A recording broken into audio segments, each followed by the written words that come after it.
back, guys. Thank you for having me again. Today I want to talk about the feeling of emptiness, this gaping hole that is in a lot of our hearts, and unfortunately it's something that is not uncommon, especially in today's world.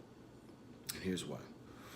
With the rise of social media, we now interface with and are subject to everyone's lives, thoughts, feelings, emotions, etc.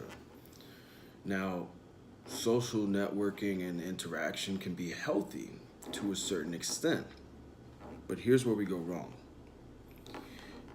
We are looking at edited and manipulated photos and videos that portray a false sense of perfection and happiness that are just uncanny in real life.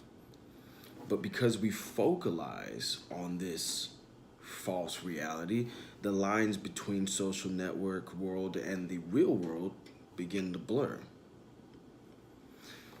Take for instance, you see a model post a picture on social media, and below it you see tens and thousands of likes, views, shares, emojis talking about this, that, and the other.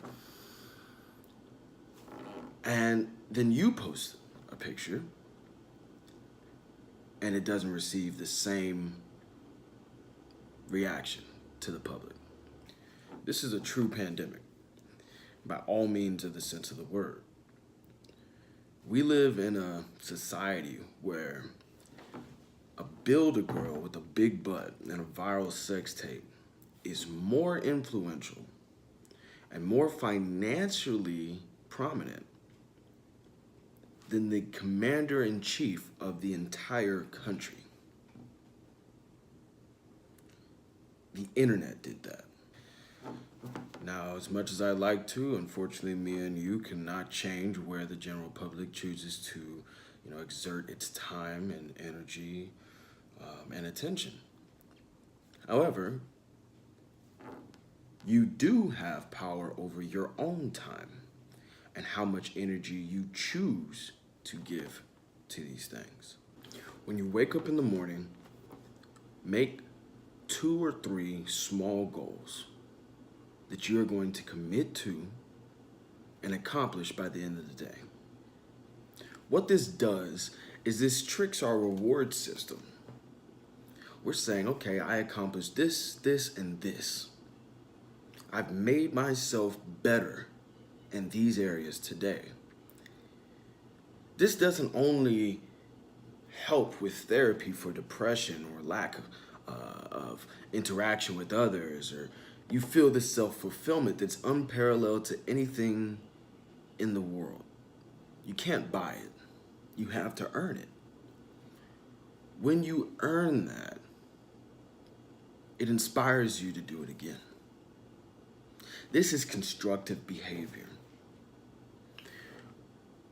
A lot of people these days are not feeling self-fulfilled at all, because all we're filling ourselves up with is other people's lives.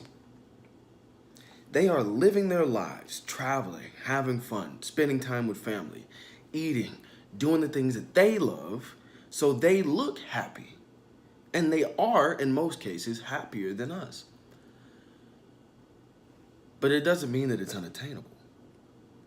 It simply means that you need to subtract some of the time that we're giving to others and focus on ourselves. There's a Buddhist proverb that reads, "Do not dwell in the past, do not dream of the future, but instead focus the mind on the present moment." That statement is paramount. You see, a lot of times you're not feeling empty, just stemming from social interaction only, but from your mindset. The very core of your being has been poisoned with negativity that you feed yourself every day.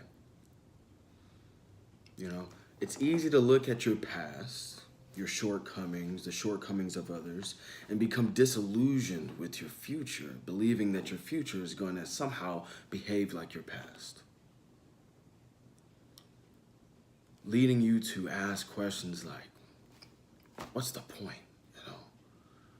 No one cared about me then, Why would they care about me now? No one thought, that I was important then. Why would I be important in the future? Guys, these are the thoughts, the last thoughts that people have before they attempt suicide or self-harm.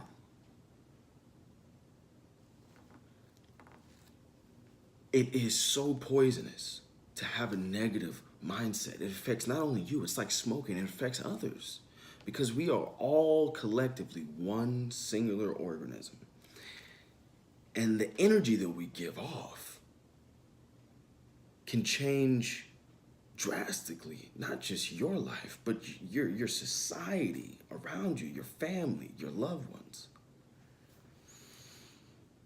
And let me put this in perspective for you. You're like a rocket. From point A, your station, you had a set angle of trajectory.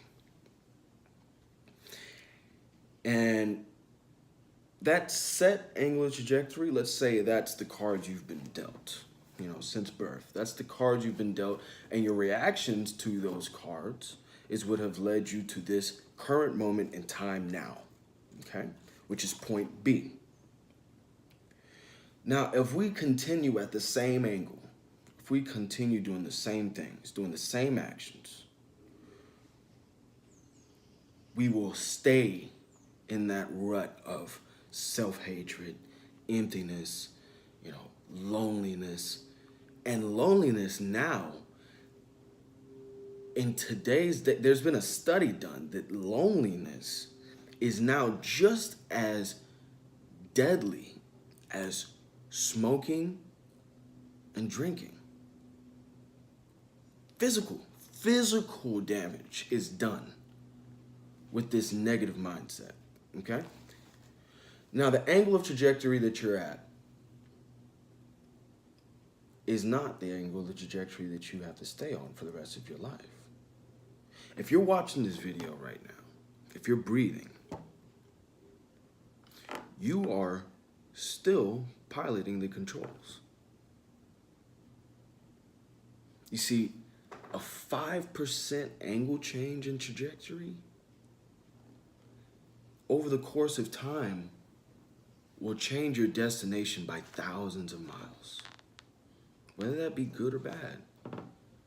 But I promise you, if you make a 5%, 5-degree change, just 5 degree every day, you'll see and you'll feel the changes in your own life. And you can solve and sate your emptiness. Before I go, I'll leave you with this. Remember that the feeling of emptiness is much like hunger, in that it's a natural air message that our brain gives us whenever we're lacking something that is vital to our existence. Start today by filling yourself with self-loving and constructive attitudes, adjusting your trajectory by 5 degrees when needed, and land eventually in the abundance of your true, full, happy self. Thank you for joining me today, guys. That's all. I'll see you guys next Friday on Wolfborn Inspires, 5 p.m. Central Time. Don't forget to like and subscribe below.